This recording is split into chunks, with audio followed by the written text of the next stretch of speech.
What's up, guys, and welcome back to the GGuard challenge. GGuard are just one game away from holding on to their $500, so we'll see if Kansai Whips can bring it back in game 2 and get a little bit closer to that cash money. It's going to come down to the draft, I'm sure. I'm Mikelorus, one of your casters. I have Danelie here still, and it looks like this first ban phase at the very least is going to be very similar, but that was an awkward game 1 to say the least. Let's hope that for the CSW's sake that they could get their aggression to actually lead into something this time. Yeah, we got to be honest. I'm pretty sure you said it just now. They had a very, very strange draft. I've probably never really seen a draft like that. Typically, you'd see either standard supports, a standard mid lane, or a standard off lane, but nothing was standard about anything that they picked. They all picked very, very different heroes. I wouldn't even call Lena a standard hero. She's pretty new in terms of the metagame. We do see her a lot more nowadays, but she's still a situational hero. You don't want to really pick her up all the time. But their Bloodseeker pick, I feel like it just did nothing that game. You draft a Bloodseeker and you need to grab kills with a Bloodseeker. That's the only way that a Bloodseeker really can accumulate farm. He doesn't farm quickly like an anti-mage. He's not mobile. He's not going to be there for your team the whole time. He provides you a cute little passive where you can see your enemies if they're at low HP, but they never really went on the aggressive early. They were always being jumped on by GGuard. So hopefully, well, I'm not even going to say hopefully. Can't say whips. They just changed their mindset. They're saying, okay, time for us to jump on you, GGuard. They're going to go for Queen of Pain and Beastmaster first. GGuard, they're going to go for a defensive support. Pretty good offensive one as well, but they're going to go with their pretty happy Earthshaker. Yeah, Beastmaster making a repeat performance here for CSW, though the roars maybe weren't as often as I would really like from a Beastmaster. The vision that they got from the Hawks was a lifesaver. They spotted out the GGuard side so many times. Pretty sure they probably saved some money on the wards there as well by just relying on those Hawks. Maybe less than ideal, but it did get the job done. Then they're going to take the Queen of Pain away from Yamate as GGuard grabbed the Zeus to complement their Shaker. Similar to the Beastmaster, Zeus's vision last game was absolutely immense. Got rid of so many wards, not to mention the burst damage come the late game. So for GGuard, a lot more magic damage again as they're opening. I hope for them that they go for something different, because even though, they did end up with the win, it didn't seem like they were super comfortable with what they were doing, so maybe they are going to try to switch things out. We see the sniper being banned out in the second phase. Very rare to see a sniper not banned out first phase and then not picked up first phase either. Yeah, well, if you pick up a sniper so early, though, you just have to base your entire draft around that sniper, and it also gives the enemy team a lot of times, or a lot of picks and bans and whatnot to really counter out the sniper, because sniper, yes, he's a strong hero, but he is still beatable. He's not like that Lycan, I suppose, during the very early stages of the Dota 2 alpha, when there was a very limited hero pool and Lycan was just such a dominant force. No, Sniper's not in that position. He is a strong hero, but you also have to base your draft and your entire team around the Sniper pick. So I don't know. I look at both teams, and they're just teams that don't really play Sniper in general. They're probably just banning it out because Sniper is just super annoying anyway. I like this Storm Spirit ban out coming out from Can't Say Whip. So I had a feeling that if the Storm Spirit was available this game, then GGuard would have secured that for Yamate. But now that it's banned out, the only other signature hero that I know Yamate really plays is the Shadow Fiend. So we may see that during the second phase, or maybe even the last pick for GGuard. Oh, or they'll just wait till game 3 to bust that out.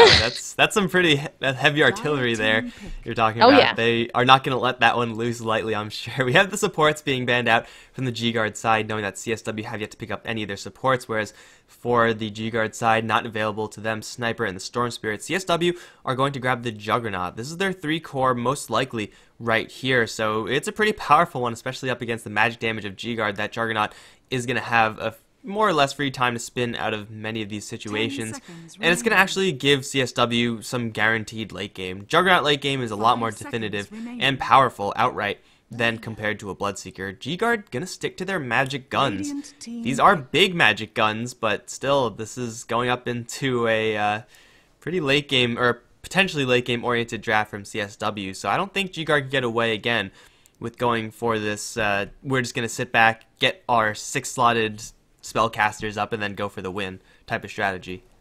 This is actually a very open draft for GGuard. Obviously, we're going to get Net that's going to be playing the Earthshaker. I think Ling plays Earthshaker as well. But with the Zeus and Lina, there's so much that they could do with it. It could be a support Lina. It could be a mid lane Lina. This Zeus, I know GGuard can run Zeus in the off lane. I've seen Winter run an off lane Zeus before. It's not amazing, but it can still make the hero function. So GGuard keeping an open draft is just something that I really like. Can't say Whips there. I feel like their lanes, it's pretty much solid at this point, unless they want to do some quirky stuff and mix up the Beastmaster and maybe turn him into a support rather than a core. We'll have to see with their next pick, though. They're chewing through a little bit of reserve time, but they've got plenty to really go through. So let's make a couple of assumptions. CSW. Yeah. There's a lot of magic damage against GGuard, and having a more magic resistant support is going to be really nice. And as far as supports are concerned, there aren't that many. You could like grab some supports that will like to build into mech, maybe some healing like a witch doctor or something like that, but really the null field is going to be aces for CSW, and there are some pretty good spells to steal from the GGuard side. Lina, her skills are all very stealable and all very good. Fissure is amazing to grab. Zeus Arc Lightning is probably pretty underwhelming, but Bolt Thunder God's Wrath is amazing as well. So for CSW, that would seem like a pretty defensive support pick. And really, when you're with a Juggernaut, that quote-unquote defensive support pick becomes fairly aggressive as well. Because if you lift up any one of these GGuard heroes and put them into a Blade Fury, I don't really know if they can survive. Yeah. Alrighty, so actually Can't Say Whips is really going through reserve time. So they're really taking into consideration what they want to pick up as this fourth pick. I'm going to try and dig into their brain. I feel like they want to turn this into a position 4 Beastmaster. We'll have to see. 3 seconds left. Unless they're going to random. Nope, they're going to go at the Phoenix this game. So well, I mean, they just did run like a pseudo jungling Beastmaster in the last game. Yeah. They had Phoenix off lane, a kind of awkward defensive tri-lane up towards top with Beastmaster, but Godot did decently there, so why not roll it back? I really want them to just grab a standard support. They love to go for these quirky drafts. It's just like, please, for the love of God, just grab something normal.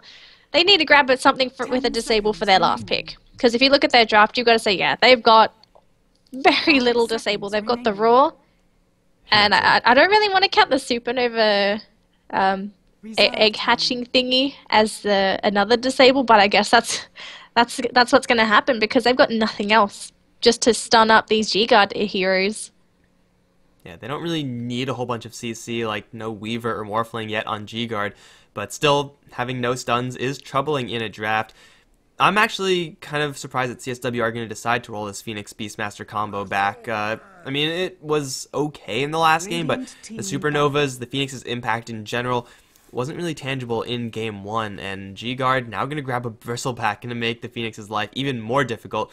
So much physical damage coming out from this particular hero. It's a hero that can man-fight the Juggernaut. It's a hero that can take a roar to the face and survive. And for GGuard, they finally get some late game. So maybe this is going to be a much different game. We will actually have teams sitting back and farming to some sort of end. It's going to be a Witch Doctor banned out now for CSW. That would have been a decent one for themselves to grab out. But yeah, if they go for this awkward like Treant again, I mean, it's good with the Phoenix. We didn't really see it last game, but it's still technically good. Then their lanes are going to suffer, just like we saw last game. Yeah, if they pick up a tree again, they're going to have such weak lanes, except for the Queen of Pain in the mid lane. Queen of Pain will do fine, but their supports in general, if GGuard wants to run an aggressive tri-lane with the Bristleback, which they definitely can, then I can definitely see Can't Say Whips really struggling. So what are they going to go for that last pick? GGuard, they went for an interesting ban. They went for a Brewmaster ban. I highly doubt that Can't Say Whips would have ever decided to pick up a Brewmaster at all. Well, yeah, I mean, a Brewmaster is very good up against what GGuard have, like Lina, Zeus, Shaker. They aren't really well equipped to deal with a split, but it's also really not good with what Can't Say Whips have, so I guess GGuard, either they're like steps ahead of us and they just know what we don't, which is probable. It's very probable. But other than that, it's just like, okay, well, this Brewmaster would give us trouble. Let's just get rid of him. It's a puck for Can't Say Whips. So usually in a game of Dota, if you look at all 5 of these CSW heroes, they're all going to be played as core. So some of them are going to have to make some sacrifices in this game. Phoenix support with Beastmaster support, that's a really, really weak supporting combo, especially up against what GGuard have in the way of aggression, which is a hell of a lot of damage. It's so greedy though. The Beastmaster and Phoenix are both supports that desperately need levels. Your Phoenix is not going to really be effective up until level 3 or 4 when he actually starts putting points into either the dive or the fire spirits. You never really level up Sunray on a Phoenix up until past level 6 or past level 7 once you've maxed out the fire spirits, and then you can start putting points into the Sunray. But man, I want to say this is very greedy for Can't Say Whips. They've drafted heroes that just need farm and levels everywhere. Some of them need more levels, some of them need more farm, but I don't think there's enough map for these heroes. Yeah, if they had 5 lanes, then they could probably make this draft happen, but that's definitely not the case. As GGuard grabbed the Viper, this is usually a mediocre hero, I think. Like, Viper nowadays is like, oh, well, okay, it's a Viper, that's fine. But I get up against what CSW have, this is the hero that you want to actually punish these aggressively greedy picks from Can't Say Whips. First of all, Viper, really good versus either the Puck or Queen of Pain, which GGuard didn't quite know who was going to be that mid lane matchup. I'm assuming Viper's going towards mid. They don't know exactly who's there, but no matter who is there from the CSW side, the Viper will be having a good chance. And then when you're trying to chase down under-leveled supports like Phoenix or Beastmaster, yeah, you might have some trouble catching up with the Phoenix, but everyone else is just going to be at the mercy of the Viper. And the Viper, together with the Bristleback, is an extremely tanky front line for GGuard that CSW will struggle to get behind. I mean, Juggernaut, Queen of Pain can eventually get there, but they'll have to take a lot of damage in the process. So it's an awkward draft again from CSW, and I gotta say, GGuard, I'm favoring their draft to take this game.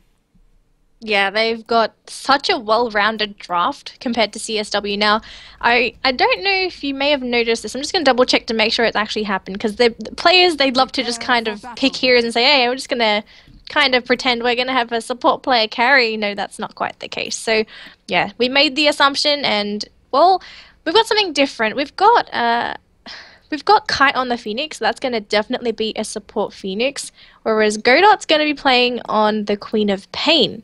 So this might be a support Queen of Pain. Well, I have seen this before. It is a null talisman opening though, so it's probably not. I don't know. It looks like it's just there's 2 Phoenix nulls and though. Beastmaster. 2D plays off lane. Well, apparently, maybe not. I don't know. Like, do you open up with the null talisman for support Queen of Pain? I don't think you do. It feels kind of bad. Like, you don't really need that base. Like, you have a good amount of range, I guess, to zone out enemies. But, I mean, let's be honest. Up against the Queen of Pain, the Lina offlane that they're going to be going up against, really any support would work, just because Lina's not that great as an offlane hero. She's very slow, even though a lot of stats picked up by Winter. He's going to have a tough time in his bottom lane. But let's see who else is going to be playing for the CSW side. We got We Can't Pretend Chains on the Juggernaut this time. Wedding Crash on the Puck. Godot is on that Queen of Pain up towards top. It's going to be Kite as the Phoenix, and then 2D is going to be the Beastmaster. They're going to try to fight for this top-down rune, but it will be GGuard to grab both of them at the cost of just a little bit of HP from Bristleback. However, Icarus dive forward. Kite can look to get in the front to body block. Bristleback, not with his passive leveled up, is taking quite a beating from these boar hits. And Ben is going to have to salvage just to try to survive. He will. And now here comes the backup. It's Ling. He has Arc Lightning, and he's going to chase down 2D, who's going to put himself in a corner, trying to eat through. He will get there. But where is he actually going? It's a wild goose chase for this Beastmaster, and I'm pretty sure will result in him suiciding to the Dire base, because he can't really get out of here, especially now when there's a range creep on him. Oh, where are you going, 2D? That's not your base. You gotta escape. And it looks like he might actually get away free and clear. Here comes Net. He has a fissure soon, but no, 2D's fine. Okay. That actually happened.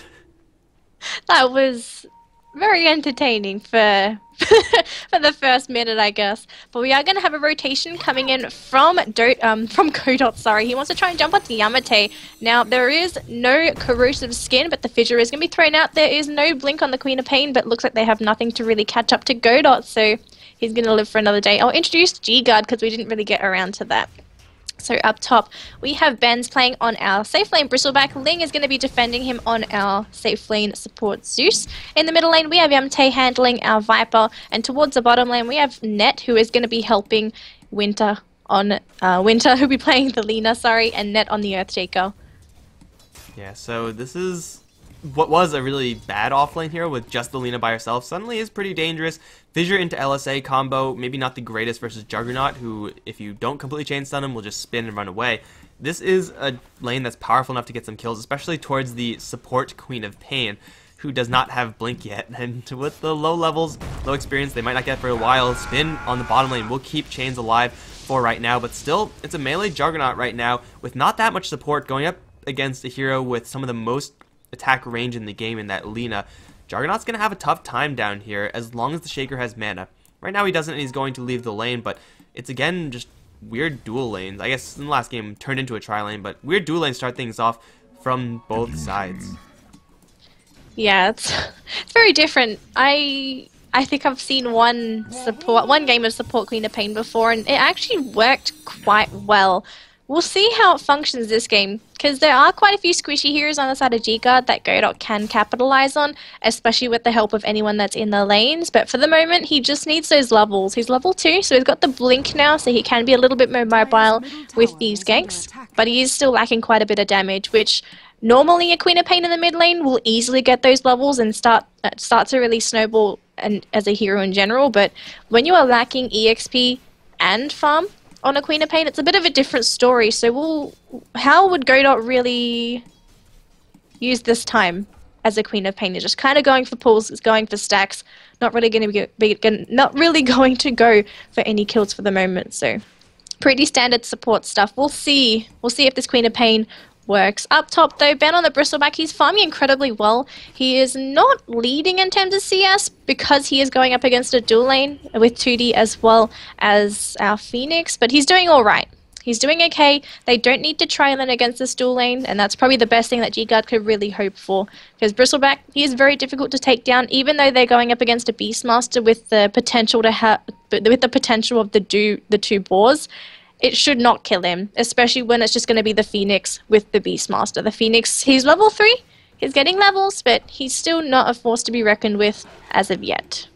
And that's not going to happen for quite a long time. Yamate was pressuring the puck really hard over in the mid lane, sitting in between the puck and his own creep wave, and now it's going to be 2D, caught with a double damage rune spawn from Yamate. That was a lucky one. Haste also would have done it. One more hit is going to massively crush 2D's HP pool, and Yamate can even look for a little bit more. He's going to catch eyes onto the Phoenix, so the minus attack speed from the Fire Spirits is annoying. Kite does not have an escape from here. Yamate, one hit. Oh my god, that was disgusting. He's going to go for another one. That should get the kill, and it's going to be a double for Yamate. Haste rune, double damage rune would have done it, and Yamate, of course, draws lucky because it's Yamate, and, well, he's amazing as a player, so when you play well, you generally get to be rewarded. He's level 5 now as this Viper, and he's still crushing this puck over in mid. This mid lane just got really bad really quickly for the CSW side. They need to rotate heroes in to deal with this Viper, but they don't have the necessary heroes. They have terrible rotation heroes. This is going to be really dangerous. Yeah. You're so biased, though. Terrible heroes. Although in the top lane, they're terrible heroes for roaming. That's not biased, that's the truth. So biased. You can't handle the truth. I'm very truthful, man. It's okay. There was a bit of a dive onto Ben, but he's got a bottle and he popped himself as well. So he's going to go back up to full, and he's going to be going back into that lane in fighting shape. Bottom lane for the Juggernaut. He's actually not doing too well. He's actually behind Winter in terms of CS, and it's not really good, especially for your safe lane, because Net is always going to be here, and there is always going to be the potential for those two to kill that Juggernaut. Even with the spin, there is still the chance for the fissure block, and that might potentially kill our Juggernaut, but I think Godot's going to be the target here. He's got the blink available, but never mind. Winter's just going to be there to steal his farm. How dare you keep creeps away from me? Actually, blink forward by Godot. It's a very aggressive play, but there's going to be a Juggernaut as well with the spin, so that's going to be a kill onto the lane. Actually, Net's taking quite a bit of damage. And Omi slash as well. Oh, Juggernaut. I think the Blade Fury gave him levels, or that Blade Fury kill gave him level 6 to get the Omni Slash. Yeah. So for chains, everything working out perfectly, and this is pretty much the only thing that Godot can contribute to this lane. I want to say for a support Queen of Pain, you just max out Shadow Strike first and then just get that dot and the slow going. But the Queen of Pain, or any slow with Juggernaut spin, is definitely a dangerous combo, especially when Juggernaut is leveling up that spin, different from what we usually see with the stats Mask of Madness build. So they end up getting a pretty smooth kill on Winter, and that was something that the Lina maybe could have avoided with a slightly better fissure from Net, but it's so hard to block off the Juggernaut and not block off your Lina. It's just not going to be happening all that often. So CSW actually turned it around, and Godot actually contributes to this lane. He is not going to max out the Shadow Strike. It's pretty much just a jungling Queen of Pain for all intents and purposes, but that double kill pretty much equalized this bottom lane. But still, the other two lanes have got to be concerned. CSW have got to be concerned about that, because Beastmaster is not having a great time versus the Bristleback Zeus duo, and Yamate's positioning is zoning out anyone who comes into this mid lane. You want to get to the creep wave, but you just can't because there's a Viper in the way. Oh, Pakachu dying to creeps. I was just watching him jungle, but a bit of a misplay there from Wedding Crash, so he's going to go back to the fountain, and that was a unintentional creep kill as well. He was trying to head back, but bit of a misplay there from our Puck, unfortunately, so he's just going to have to twiddle his thumbs in the fountain for a little bit. But yeah, there's nothing they can do to Yamate unless they rotate in a couple of extra heroes. But if they rotate heroes, that means that they're leaving either the other lanes exposed or empty. And at this point, they just want to grab levels on all of their heroes, just try and get everyone online, make them relevant, and from that point on, go for kills. That Juggernaut kill down bottom, I really wasn't prepared for the level 6. I thought he didn't actually have the level 6, so the bit of a weird noise I made, I'm very sorry. It sounded like a dying animal. Oh man. No animals were hurt in the making of this game. Stop. It's Stop, good to Mike. know, guys. But down towards bottom, they actually got another kill on someone here. Was it Winter? Yeah, they killed off Winter again. Blink Shadow Strike for the slow into close in with the phase boots for a spin. Now Juggernaut has an Omni Slash up once again. This is a pretty good offensive lane here from GGuard, but defensively they're just really terrible at dealing with the Juggernaut because, again, he uses the spin, he gets away free and clear, or he goes in. Either way, Juggernaut is going to get exactly what he wants. So this Jug, though he was under some pressure, not really under that much anymore. They only can kill him off if they chain stun him perfectly, and with a level 2 fissure, it's going to be pretty difficult to do that. So GGuard may consider just dissolving this dual lane down towards bottom, maybe putting the Shaker back in the top lane jungle and getting some farm, or rotating a different hero in.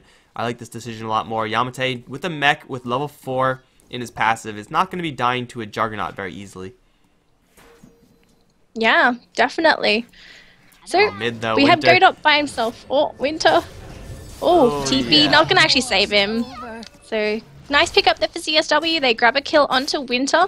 Winter was level 6 as well, so that's going to give quite a few levels to not just the 3 heroes there, but in particular, our Phoenix, who is getting close to level 6. Once the Phoenix hits level 6, that's going to be when he's not fighting at maximum capacity, but at least it's going to be when that Phoenix will be scary to GGuard. Because at the moment, if you look at the Phoenix, yes, GGuard have very squishy heroes, but a lot of the times their positioning has been quite superb that Kite on this Phoenix has not been, you could say, as big of a deal as some of the other heroes in CSW. Yamate just whacking it onto this bottom T1 tower. There's actually no one here aside from Godot, but it's a support Queen of Pain. What can you really do to defend the tower? So he's just going to hide in the tree line, wait for someone to TP. They will glyph the tower though, so they are trying to buy a little bit of time. Net waiting behind in the tree line as well in case anyone takes the bait and tries to jump onto Yamate, but no one's really going there. Everyone's going to go into the mid lane. There is going to be the bounty rune. Sorry, that's not a bounty rune, that's an invisibility rune. Bottled up onto Ben at Bristleback. This is actually quite scary because Ben can go for a solo kill onto a lot of these heroes in CSW if he really wants to. He is in a very aggressive position going on hill. Oh. We can pretend he's going to zone out Yamate. They catch him in the middle of the trees. They have an Omni Slash and a Sonic Wave. Fissure is there, but that's going to wall off Yamate. Now he has to fight to the death and see if he can get some damage onto some enemy heroes before he goes down. Here comes Thunder God's Wrath and the Dragon Slave through, which will get a double for Winter. Oh man, that is a pretty smooth Dragon Slave. Doesn't get much better than that, but the Viper is really tanky. He has level 4 at the Corrosive Skin, has that mech. It took CSW a hell of a long time to bring him down, and it was without that Omni Slash as well. So the Viper fighting to the death because he didn't have much of a choice with that fissure, but it worked out pretty well for Winter. Now he has a phase boot, so he's a lot more Juggernaut resistant as well. The score is tied 5-5, and well, Zeus finally getting a little bit of blood. Not only a little bit of blood, but also getting now a free lane with which to farm. So Ling looking to recover in quite a big way in this game, and still GGuard are applying pressure to this bottom lane. Viper's now back, of course, has another mech available, and they still have this Laguna Blade. GGuard really want this tower, and CSW need more than the Queen of Pain in order to defend this. They need more than the Phoenix and Juggernaut as well, unless they're going to get like a Miracle Supernova. But it looks like this tower is just going to fall for free, and similarly up towards top lane, Ben is putting up a lot of pressure on this top lane tier 1.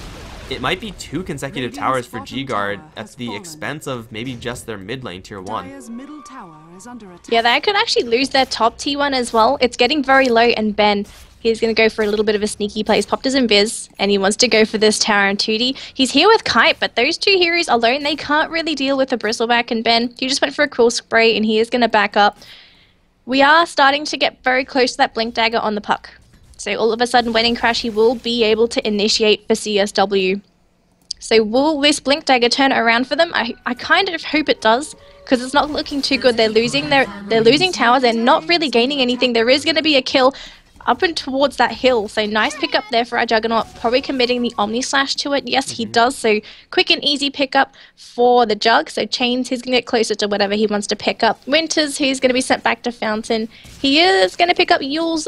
Not soon, probably in the next 5 minutes. Wedding Crash just going to be thrown a couple of harassment hits by Yamate. He has a haste ring, so he's not easy to go for. They're going to go for the coil. Yamate, he's trying to think of who he wants to go for the Viper Strike. He hesitated, but he will throw it into Godot. He will go down. Phoenix Supernova going to be committed further on. Ling is taking a lot of the Phoenix Supernova damage, and it looks like he will go down. The Supernova is going to keep him in place with the stun, and Kite, he wants to commit for the kill. There's the dive, as well as the Fire Spirits, and they're going to go onto Winter as well. Winter just TP'd in as well, so that's going to be a death, a really quick death as well. And Chant Totem trying to keep 2D in place, but what can Net do? He's going to go down as well. 4-4-1 CSW. All of a sudden getting a really great team fight, and they will get a T1 tower out of this as well. Man, it was good initiation, maybe not on the right hero, but that Viper didn't have enough backup, and then I think it was really that Supernova from Kite that did it. It was in such a perfect position behind the retreating GGuard heroes, and I mean, usually you could get away from that Phoenix Egg no matter what. But when your only escape is to run down the lane, and there's a Phoenix Egg blocking the way, yeah, you can't really get out of there. So the 2 supports take a lot of burn damage, and that was just cleanup from there on out. Even with the Laguna Blade, Juggernaut is tanky enough, being level 11, to just eat it to the face, and he will get right through it. So 10-6 now in GGuard. This is like something that we see a little bit if you are running a safe lane Bristleback. He does very well in lane. He gets his farm up, and he's a very dangerous hero in lane, but then there's a point where your Bristleback actually needs the lane to help out, because he's going for a Vanguard Power Treads. And if you sit back on this build, you're going to be wasting a lot of potential. If Ben was there, that would have been a much different fight for GGuard, but he simply was not. So GGuard, they're going to crack back into a tier 1 tower.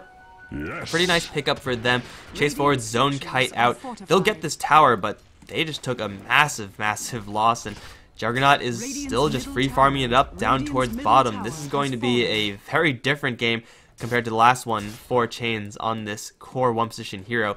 GGuard, they're actually moving as a 5-man team down towards this bottom lane. I don't think they could kill off Roshan right now very easily, especially like they are spotted, so that's a thing. They only have 1 point in the goo. Okay, dewarding as 5, sure, why not? I think they wanted to try and go for a gank, but they go for a deward instead, and they realize, okay, CSW CS, let's just leave, let's just grab the ward and go. So everyone's going to be going back into lane. We have Winter going back into the jungle. He's gone for the double bracer build. So he's not going to be rushing that Yule Scepter. He's just gone for a little bit more tank ability to survive in the fights, but there is going to be a smoke on the side of CSW. Who will they find, though? They haven't been revealed. They should see this, though. There's a fissure. It's going to disconnect 2D from the rest of his team, so that's going to be the poor Beastmaster on his own. There was actually our puck in the front line. She's going to go for the coil. Not really going to keep anyone in place. Ben will go down, though, to our Juggernaut, as well as Godot on the Queen of Pain. So 2 down. Laguna to the face. That's going to be our puck going down. And can they get another kill, though? The Fish are going to be keeping Kite in place. The Phoenix's Supernova has already been expelled. So unfortunately, he will not get Yamate even with the Urn Charge. I think, actually, if you watch, Yamate is so close. 7 HP. 7 HP. That was such a narrow fight from GGuard, but CSW, it was the Fissure that did it. Like, the Fissure split up both the puck and the Beastmaster from the rest of the team, as you said, so 2 targets for GGuard, and really no real reinforcements as they were all behind that Fissure, so Shaker doing his work there, and Viper being in the front lines with that mech got it off and took a lot of damage for the rest of his team, but at the same time Ben was getting focused down. He has a Vanguard Power Tread strength. He's more than happy to take the hits if it means that the Zeus and the Lina don't. And CSW gets so close, even with like a 3-man Sonic Wave, to actually killing off all the GGuard, but getting close to kills doesn't actually mean you're getting the kills. and they will walk away with a pretty massive loss. GGuard ambitiously going to go for Roshan straight after. CSW don't quite know about this, although they will know about this very shortly. They're not in any position to actually deal with this. We can pretend Wedding Crash, they're up near their own Ancients, and Roshan is very steadily dropping. The double damage on Yamate plus the minus armor from the goo is helping out there. Here comes Kite, gonna throw a Fire Spirit in, will not connect. And Roshan is slowly but surely dropping. They need more heroes here, but where are the heroes from CSW? They're somewhere else entirely. Kite's gonna take a Lagoon to the Dome Fissure, and Phoenix is gonna die before he can actually dive out of there. It's an Aegis for the Bristleback. I'm not sure how much I like that, but it's still a Roshan for GGuard nonetheless, plus a bonus kill.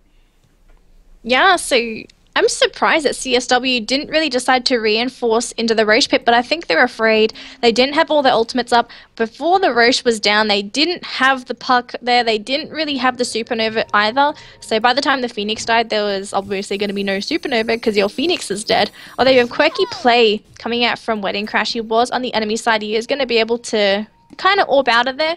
And Yamate not going to try and commit to chasing onto a puck because puck too elusive for me. Is there anyone that's going to try and go for a gank, though? We still have our Juggernaut here, Chains, farming in the enemy jungle. He's got to be very careful, though. He can be caught out. And there is a lot of burst available on GGuard if they do want to try and go for him. He's going to go for a backdoor. Very, very cheeky. So he's even going to use the Blade Fury. Going to go for the TP as well. So nothing to cancel that out. So bit of ballsy play there from Chains, but he does manage to get out safely. Yeah, there is nothing on GGuard that will cut through that BKB and actually stun him, and more likely than not, there's not going to be an item for GGuard that will do that, so Juggernaut will be able to get out of jail free every single time with that combination, should he actually want to go for that play. He is still farming pretty decently. It's Viper to be leading the way for the GGuard side, 300 gold away, so Yamate is going to have pretty much the exact same timing for his Aghanim Scepter on his Viper than he did for his Queen of Pain last. Bristleback not too far behind them either, but aside from that, GGuard, I don't really think they could depend on getting a similar team fight in the future. They were spotted out, the smoke from CSW, so GGuard had a lot of time to reposition themselves and get the perfect spot for that fight. I want to say that if that doesn't happen, then GGuard just won't take a great fight compared to CSW, who are working with a lot of team fight ultimates right now. Omnislash, Coil, Roar, Sonic Wave, all of the ultimates are what I would call team fight ultimates, or have some team fight implication, let's say.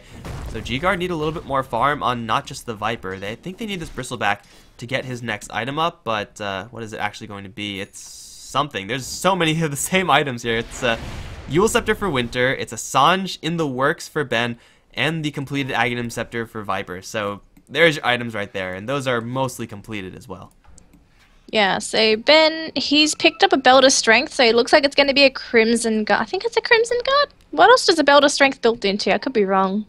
I think I'm blind today. So I thought it was just probably going to be SNY in Vanguard. Oh, actually, yeah. I think it's a Sange. He's got a Ogre Club as well in his inventory, so I'm very sorry. I was like, whose Ogre Club is this? No, it's Ben's. So yeah, we're not going to go for a Crimson Guard this game because, let's be honest, Crimson Guard this game not going to be the best. There's not really that much physical damage on the side of CSW that anyone on GGuard really has to worry about. So going into the Sange, into a Sange and Yasha maybe on the Bristleback or even the Halberd, it will definitely help out GGuard a lot. The Sange and Yasha not so much. The Slow Ice, I guess, will be a bit of a bonus, but the Halberd would be really nice on the Jug. Although there is going to be a fight. Well, that's going to be a very dead Yamate right in the middle of 4 CSW heroes. The rest of the GGuard side are going to rotate in, jump in for the Echo Slam and Juggernaut. He has spin, which will most of the time keep him safe, but not versus a Blink Dagger 20 minutes in, coming up from net, and, well, he just got crushed by the magical damage follow-up. So it is a 1-for-1, and a fairly even one at that overall. Earthshaker getting a lot of bounty, as will that Beastmaster. But Shaker right now, here it is, the Blink Dagger. He doesn't really need that much additional gold. So it's probably a slightly better fight there, exchange there for CSW, all things considered. Especially if they get this tier 1 tower on the bottom lane. It seems unlikely that GGuard are going to be able to clear out mid, or clear up top rather. They do have the Aegis in the Bristleback, but I mentioned before that I'm not really sure if I like this.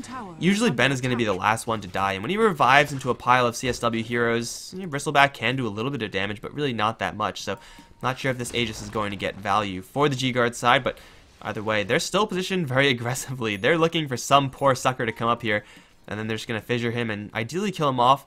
Phoenix is a possible target, but they need more stuns, I think, if they're going to actually kill the Phoenix off. They also need to not be spotted by the birds of Beastmaster. Yes, this pesky little bird's going to be helping out the Phoenix, and that will potentially save his life, because GGuard, they're just going to have to pretty much make a getaway. They have an Observer Watch, they have plenty of vision in this vicinity if they wanted to go for the dive, but they saw the Hawk, and they thought, okay, that's pretty much going to be us spotted out, so no gank for us. Instead, though, they're going to go down the middle lane. All their ultimates are up except for the Thunder God's Wrath. Never mind, it's just going to come online right now. Echo Slam, it will be down, though. But GGuard, they're going to make a big step. They're going to try and go for this mid T2 tower. How will GGuard respond? Sorry, no, how will CSW respond?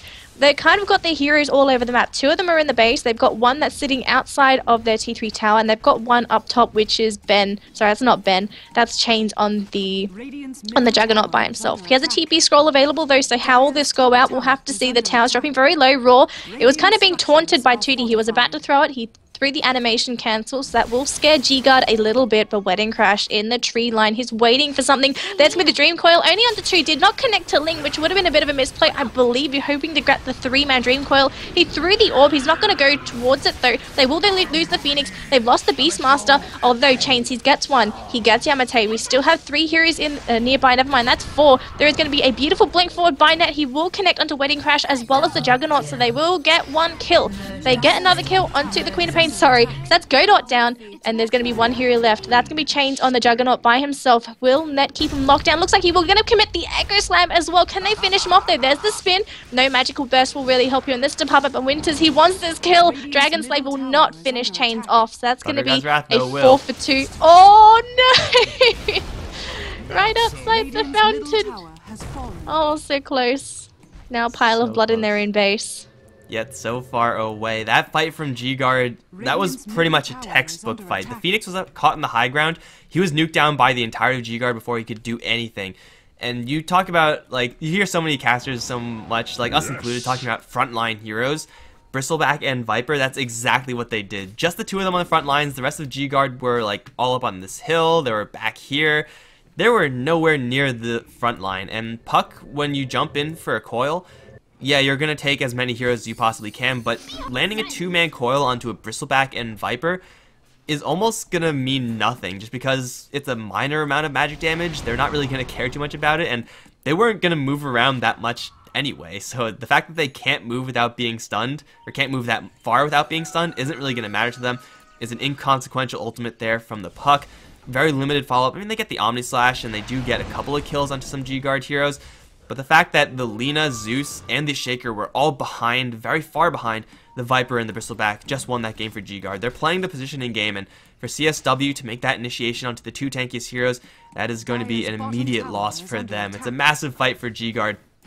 They walk away with a whole bunch of victory. Now, up to 7,500 gold lead, 3,000 experience, and up towards top. We can pretend. Needs to spin TP right away. This TP will stick, and We Can Pretend will get out of there. However, Winter, he's invisible right now. They see GoDot, and they're going to throw him up into the air, land him into an LSA with a fissure follow-up.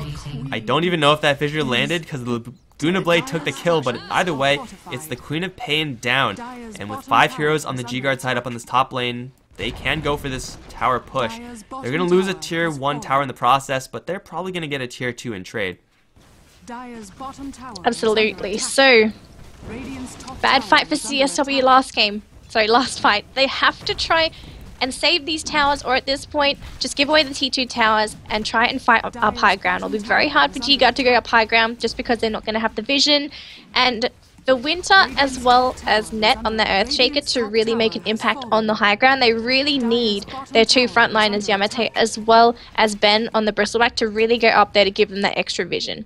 So I think for the moment, CSW, they want to grab kills before they go high ground, which I think is going to be the much smarter idea than trying to go up there with a full draft inside of CSW. Echo Slam, though, not going to connect onto anybody, unfortunately. So 2D, he pretty much gets out of there for free, and his Necronomicon unit's going to finish off the ward as well. That was very close, though. They almost lost 2D. Yeah, 2D saw them coming a little bit before before the Earthshaker really had a chance to react. Shaker thought the Beastmaster wasn't going to react in time. do the Echo Slam, and unfortunately completely whiffed. So Echo Slam now down, Shaker with not much mana is probably going to have to base, and 2D's going to barely get away from there with his life. CSW not in the worst position right now, but really 2D should not be having more net worth than the Juggernaut. Even though he does have a Hand of Midas, Juggernaut should be leading the way right now for CSW, and that's just not the case. It's Viper and Berserk very firmly in the lead. They're going to smoke up as 5 CSW and look for some blood with the Roar, with an Omni Slash, I believe. Yes, level 2 Omni Slash and a Sonic Wave. If they ran into anyone, yeah, that would be a kill, but there's no one in the GGuard jungle to actually kill. They're all in their opposite jungle looking for a Roshan. Maybe CSW take this tower. It is very, very weak. They could probably just backdoor it straight up. But GGuard, they're not going to make the Roshan play. Not immediately until they see all of CSW try and take down their tower. They'll fortify it, then go straight for the Roshan. This is defendable by CSW if they made their retreat to the tier 2 bottom lane right now with all their TPs. But because they're not doing that, it looks like it's going to be a tier 1 for a Roshan trade. That's probably going to be benefiting GGuard pretty heavily. Yeah, well, CSW doesn't even know this is happening. They've got no wards anywhere near that Roche pit, so nice and sneaky Roshan there for GGuard. So that's going to be the Aegis going on to Ben. So that means Ben, this might be the chance for GGuard to go up high ground if they want to, or they can just grab the easy 2-2 tower down bottom. It's going to be in a very small area, and it'll be very hard for CSW to fight into it. Yes, there's a Supernova, yes, there's a Sonic Wave, yes, there's an Omni Slash, but GGuard, they've got their fair share of nuke damage. But instead, though, CSW on the aggressive, they want to push down this top T2 tower, and they're hoping that GGuard either does not defend it and goes for push down bottom, or that they're busy doing something else, but that's not quite the case. So they are going to come and try to reinforce this T2 tower. It's not taking too much damage. Wedding Crash is pretty much the closest hero to the tower. And I heard a Manta style popped. Yes, that was Chain's Manta style. Just going to send them off into the jungle to scout out where GGuard is, but they're all smoked up. And for the moment, CSW, they get out safely. Never mind, Wedding Crash, he gets caught with the fissure as well as the Echo Slam, and that's going to be the puck, turning into a little pile of pancakes on the ground. That's very unfortunate. Really good reactions coming out from GGuard, though, to secure that kill. That TP was so close to actually sticking, but the fissure from long range from the Shaker. Once again, this Shaker play has been impeccable from Net. Hell, Net has been really great for both of these two games for GGuard on both the Shaker and the Abaddon, but man, that fissure, it was, I don't think it was completely blind, but he wasn't working with perfect vision there either, so just trusting on his Earthshaker instincts, and hell, got him a kill, so that's pretty good for the GGuard side, especially when they can go for a high ground push straight after. Random Juggernaut illusion on the front lines, no one's going to be fooled by that, but CSW without their initiator in the puck will really struggle to actually get any action right now. This tier 3 tower is fortifiable, but I don't really know if they could actually do anything with this fortify, especially if they don't use it. Well, it's not going to do much then. It's a clean tower destruction for GGuard. They still have the Aegis, but they'll decide to back off. The positioning right now should inherently favor the CSW side when they're defending their high ground. And even though they do have the Aegis and the Bristle, there's still a tier 2 tower to take on the bottom lane. GGuard will go for the easy target instead of trying to rush the high ground. Yeah, so nice, calm and collected plays coming out from our Malaysian team. CSW, though, they've got to try and make some counter plays. It's been very difficult. 2D has popped his Necronomicons, and he's going to send it up to the mid lane or down bottom. Looks like he's going to send them down bottom to just try and scout out where GGuard is, because CSW, they can't afford to be caught out of place. They need their entire draft to make some of these team fights work. So 2D leading the way. Wedding Crash is going to stay nearby with the Blink Dagger ready, as well as that Dream Coil. Will GGuard get caught out off guard, though? They are stuck together. They're going to scout 2D. There's Fissure. Oh my goodness, that's no Beastmaster there anymore. And Ben, he wants to go right after the puck, but there's going to be the phase shift as well as the orb, so puck's going to be a little bit safer. There's a blink available onto Godot as well, so it looks like everyone on CSW except for the Beastmaster is going to make it home safe and sound. The bolt randomly there from Ling just saved their asses, or saved GGuard from what could have been a really bad fight or a much worse fight. Gave him some lasting vision that saw the Beastmaster come in, and then, well, Beastmaster all alone in the front, taking a full level 3 Aghanim Laguna Blade to the face. You're not going to survive that. Over towards mid. Wedding Crash is going to get Echo Slammed. Net does not have much support here. Lina is going to arrive, but with no Laguna Blade, they can't easily get this kill, and it will be an Echo Slam used for not much. Maybe they get the tier 2 tower in the bottom lane anyway. It looks like they will, but Chains is looking for a trade in the tier 2 tower up top. It will be even towers so far unless CSW can somehow get a tower denied. Here comes the rainbow of TPs. It's going to be everyone from GGuard coming right in. There's the ultimate from the Phoenix, which will force everyone back. Yamte taking a hell of a lot of damage. He's going to turn around to Godot and fight to the bitter end, but the Supernova is going to stun Yamte, and he will be brought down. Even trade for the puck, however, as Ben and Ling get that one. Ben will lose his Aegis right now, as Ling has to make his retreat. There are 2 supports coming in from GGuard. Net is here with a fissure onto Chains. Winter's going to close in as well. Looking for that Laguna Blade usage, setting up for the LSA first. Will land the stun. Laguna Blade is available, but unnecessary. It's going to be a 2-for-1 as Ben does pop right back up because of this Aegis. GGuard can continue the fight. It took them a little bit to actually get their full force there, but even without the Blink Echo Slam, they clean house. And now they might even take this tier 3. There's no Roar, there's no Coil, there's no Sonic Wave.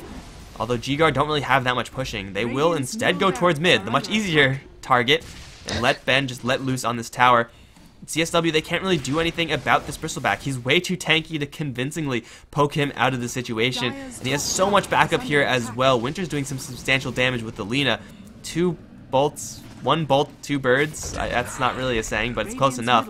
They'll take down the Raxes and back off without losing anything except their Viper. Yeah, so great trade there for GGuard. They're actually lucky that the Aegis was still there on their Bristleback, because I'm pretty sure that was coming pretty close to being expired, so they do manage to use it. They do turn the fight around, and they grab their objectives. Like we said, GGuard, they just grab these fights, they grab objectives. So they got a Rax. They're slowly picking apart the CSW base. They're not rushing it. They're not overextending. They are trying to play it safe. They're trying to keep their $500. So it's really working out for GGuard. CSW, though, they're trying to make these fights work, but they're always on the back foot. They're always going up against an Aegis. They're always going up against GGuard 4v5 because they've lost somebody previously to a gank. Or, as we saw beforehand, they try to go in as a 5-man squad. GGuard somehow scout them out, and they lose somebody from the get-go. So it's very difficult for CSW to really capitalize on anything in this game. Even though they win a team fight, they've still got to go through a fair few T2 towers before they even reach the high ground. And if you take a look at CSW's draft, they don't have the best pushing draft. They've only got a Beastmaster with a Necrobook that can really chew through the towers.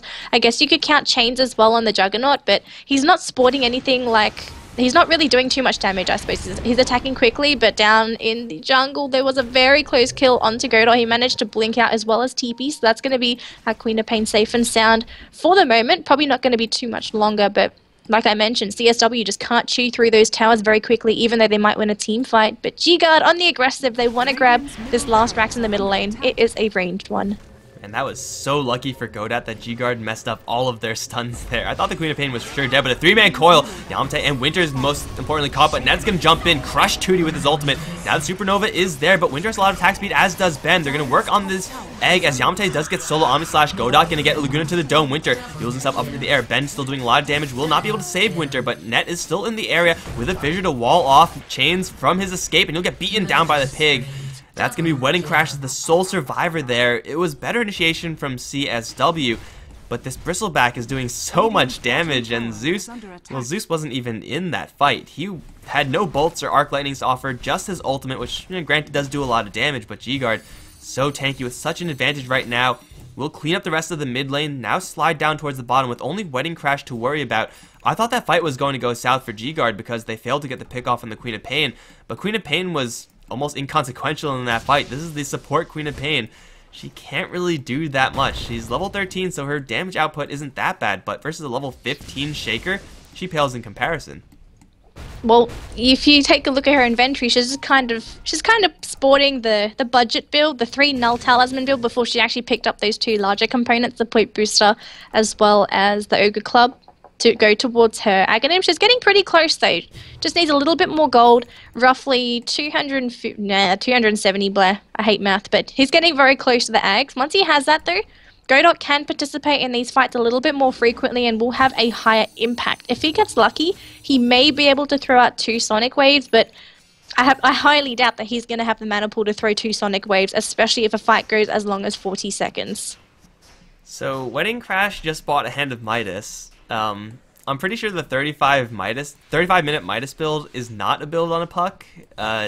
Blink Midas is a pretty good progression for Puck, but Blink Aghanim Midas, and then it's I want to say not going to do anything. He just wasted a hell of a lot of gold, Wedding Crash. And right now when you're Rax down, you can't afford to be getting less than ideal items the odds of this game lasting so that the Midas can even pay for itself is very low, and he's already level 17, so the experience is going to be almost irrelevant. Not really convinced at that pickup right now for the puck, but either way, it's up to GGuard to really punish this. They've already taken one set of Raxes. Roshan not going to be responding for another minute right now, so CSW have a little bit more time to farm up on some of their other heroes. But every single time they've been going in, they've been running into the tanky frontliners in Yamate and Ben, and it's been working out so well for GGuard because of it. They're also on the hunt right now. The Observer Ward probably will spot out Lina, although the vision was a little bit finicky. I think it did catch sight of that Lina. And they will just back off right now. The Aegis is going to be, the Roshan respawn is going to be where the next big fight is most likely going to occur, and if it doesn't, then GGuard get a free Aegis. They're going to look to push high ground again. Yeah, I think I don't know. It is a very late Midas. I feel like it is quite a bit of gold just pretty much thrown down the gutter, really. It's not going to give you anything. Puck does not benefit in any way from extra attack speed. He's already past level 16, so hand a Midas to get levels, yeah, completely irrelevant. I think the only reason anyone would ever buy a hand of Midas this late on a puck would be if they're going up against a Chen, but there's no one on the side of GGuard that has summons to speak of, and you can't even eat Necronomicon units, so I don't know.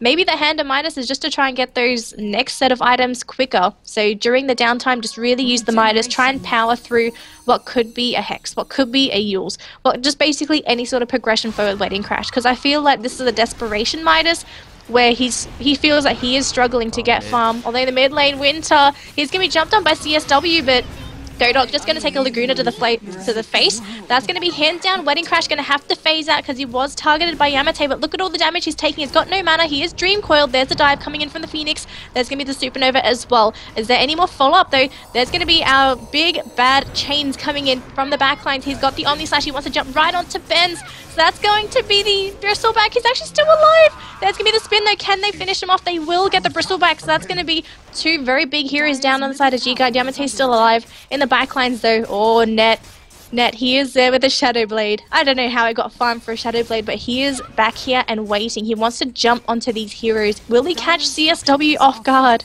He's waiting. He has no Echo Slam though. He used it before trying to catch the Juggernaut, and the Juggernaut just spun TP'd away.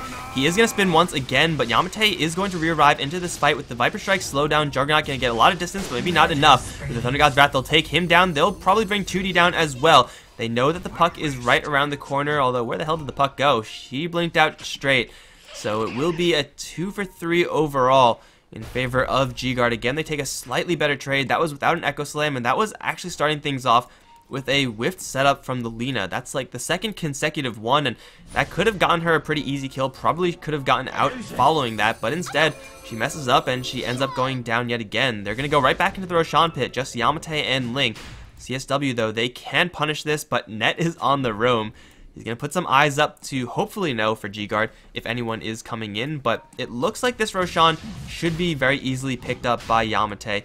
Winter's coming in as well to add a little bit more damage output, and CSW have to deal with their mid lane, so, oh no, Net is still on the hunt. He's going to find Godot. Is there an Echo Slam here that he wants to use? Well, he's going to mess up his Enchant Totem. That combo was not correct from Net, but that's fine, because it's still just buying space and time for the Roshan, which is going to die. Aegis and Cheese now for Yamate and Ben, respectively. Next time Omni Slash is committed on the Bristleback, it will do next to nothing with this Cheese up. So GGuard are now going to look for a high ground push, probably in the bottom lane. Yeah.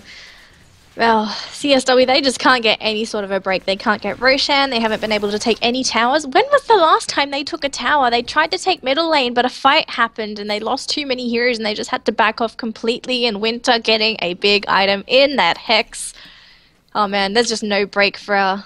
I don't really want to call CSW an Australian team anymore. They're just more of a hybrid with Singaporean. I think they've got I think they have a Malaysian team on there, a Malaysian player as well, but a mixed team. Oh wow. Well, that's no puck. Net finally gets it, and down towards bottom, Godot's going to run to Ben. Even though she has a blink, that's not where Queen of Pain wants to be. Roar from 2D just to help the disengage, but 2D's gonna get hit with the Viper Strike. He's slowed to a crawl. Here comes the Omni Slash, which will be split between some Manta Illusions, then jump towards Ben, and then to neutrals all the way to the south. The Queen of Pain's gonna get a 2-man Sonic Wave, but that's not gonna do enough, as Yamate does have the Aegis, and Ben is the cheese. They're not gonna die right now. Here comes Winter and Net from the side. LSA onto Kite, they'll Laguna him down, as We Can Pretend is gonna get sheeped on the retreat. No more Fissure, but there is a chase down, as Juggernaut is gonna try to juke into the trees, has a TP and a spin, and he will try to spin, but there's way too much damage right now. It's gonna be a full-fledged wipe in favor of GGuard. For like the 4th or 5th consecutive team fight, it's the Bristleback and the Viper to take all of the damage from GGuard. And CSW, I mean, you get an opportunity like that where 2 heroes are seemingly all alone, you're gonna jump on them if you can. But these are the wrong heroes to dump your damage into. The absolute wrong heroes. And GGuard now are going to go right up the high ground, take the tier 3s. They have a buyback on the Beastmaster, but he could do nothing about this push. Most likely, it's actually going to be Megas flooding the base of CSW quite shortly. Look how quickly they're attacking the Raxes. They're just going down so quickly. And yeah, I think this is going to be mega creeps by the time CSW can really retaliate. They need chains there on the Juggernaut. He is pretty much their main damage dealer. They don't really have anything else to really follow up, so if they don't have their Jug there, they can't really do anything aside from maybe try and stall. But if they try and go anywhere near these heroes, they might get caught out. There was a dive coming out from our Phoenix, taking quite a bit of damage, though. He did not get caught by the stun, so that's going to be him okay. There's going to be the Laguna Blade. Well, that's not a Phoenix anymore, and there's no Puck anymore as well, so these heroes just being completely decimated, and well... Is that GG? We have I think so. Oh, man. It's funny because GGuard aren't really playing for money. I think like the atmosphere or like the tension is really onto CSW to actually make these plays. You're gonna get an Echo Slam, but the Ancient's gonna explode already. It's up to CSW to actually make these plays and take the games, because GGuard, they're pretty much like on the hill, and everyone else has to try to take them down. But for right now, guys, in the second 2-0 from the GGuard challenge, GGuard are going to keep a hold of all of their money, so no Bugattis for Kansai Whips, at least not from this tournament. They're going to have to wait until next time, but we are done here, guys. The best of 3, 2-0 in favor of GGuard. After some pretty impressive support plays from Net in both consecutive games, GGuard, really all of them playing on point, but as I said, it's over for now, guys. But we have more Dota coming up here in just 30 minutes, I want to say, maybe a little bit more. There's going to be some games from the Razer Think Fast Cup in how long? Oh yes, just 30 minutes. Grandis will take that one over. Then we have some more games a little bit later on our Hitbox channel, Yardfest as well. But for right now, guys, I'm Mikelorus. I've been joined by Danelie Casts. If you did enjoy the casting, be sure to stick around first of all, and also that I didn't even know that you could do that, but that's what you should be following on Twitter. Twitter.com/Mikelorus, @Mikelorus, @DaneLieCast for the casters. Also, be sure to hit that follow button. But for just another 30 minutes, guys, there will be a short wait. Then there will be more Dota on this channel. So thanks, guys, for watching. Thanks for supporting some Southeast Asian Dota. And we will see all of you next time.